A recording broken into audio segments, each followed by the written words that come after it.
I watch the trees sway gently in the breeze beyond the window panes. It's a beautiful day out, the sun shining and the birds chasing each other around the budding branches of the tree as they build their nests.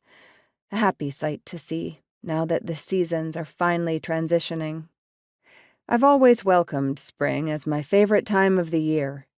The Atlanta winters are usually rainy and cold, giving everyone cabin fever by the time the sun finally decides to start peeking out from the clouds for longer than a few days.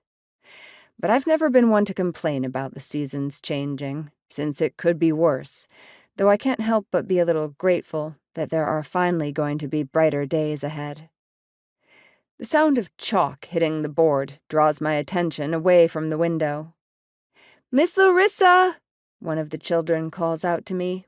"I'm all done." I smile and head down the road toward the back where a small orc child, Neve, holds up his handheld chalkboard. There is chalk smeared all over his green skin, giving his face a powdery look.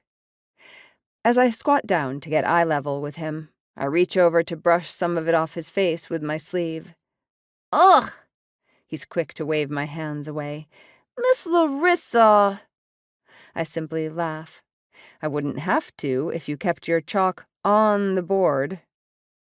Around us, other children laugh. It's my favorite sound in the whole world.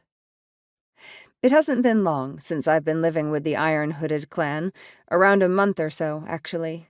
So far, it's been nice living with orc and humans alike. The settlement I'd grown up in hadn't been too far from here, only about a day's walking distance, so getting used to the terrain around here has been relatively easy.